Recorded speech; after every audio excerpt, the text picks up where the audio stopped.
خداوند کے زندہ کلام میں سے احبار کی کتاب اس کا 6 باب آیت 1 تا 15۔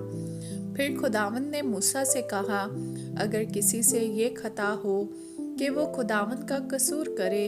اور امانت یا لین دین یا لوٹ کے معاملہ میں اپنے ہمسایہ کو فریب دے یا اپنے ہمسایہ پر ظلم کرے یا کسی کھوئی ہوئی چیز کو پا کر فریب دے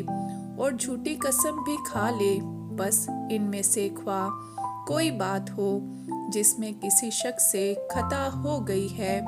سو اگر اس سے خطا ہوئی ہے اور وہ مجرم ٹھہرا ہے،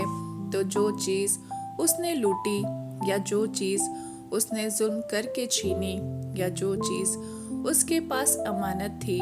یا جو کھوئی ہوئی چیز اسے ملی یا جس چیز کے بارے میں اس نے جھوٹی قسم کھائی، اس چیز کو وہ ضرور پورا واپس کرے اور اصل کے ساتھ 5واں حصہ بھی بڑھا کر دے۔ جس دن یہ معلوم ہو کہ وہ مجرم ہے، اسی دن وہ اسے اس کے مالک کو واپس دے اور اپنے جرم کی قربانی خداوند کے حضور چڑھائے، اور جتنا دام تو مقرر کرے اتنے دام کا ایک بے عیب مینڈا ریوڑ میں سے جرم کی قربانی کے طور پر کاہن کے پاس لائے۔ یوں کاہن اس کے لیے خداوند کے حضور کفارہ دے،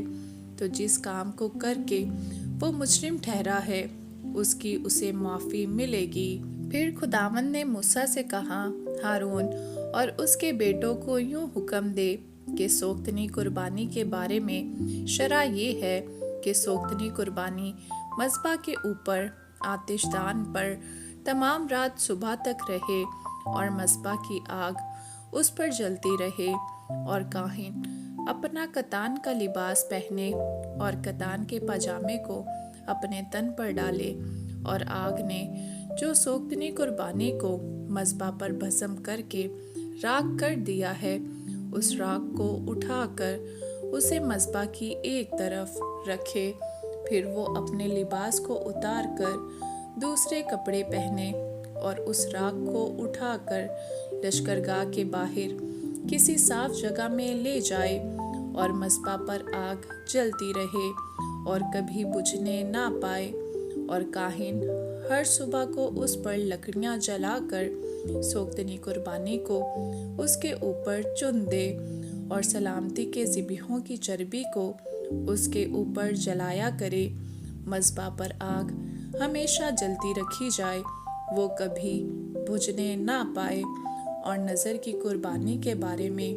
شرع یہ ہے کہ ہارون کے بیٹے اسے مذبح کے آگے خداوند کے حضور گزرانے،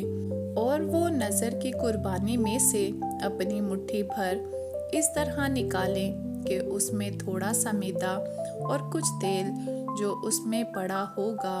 اور نذر کی قربانی کا سب لبان آ جائے، اور اس یادگیری کے حصہ کو مذبح پر خداوند کے حضور راحت انگیز خوشبو کے طور پر جلائیں۔ آمین۔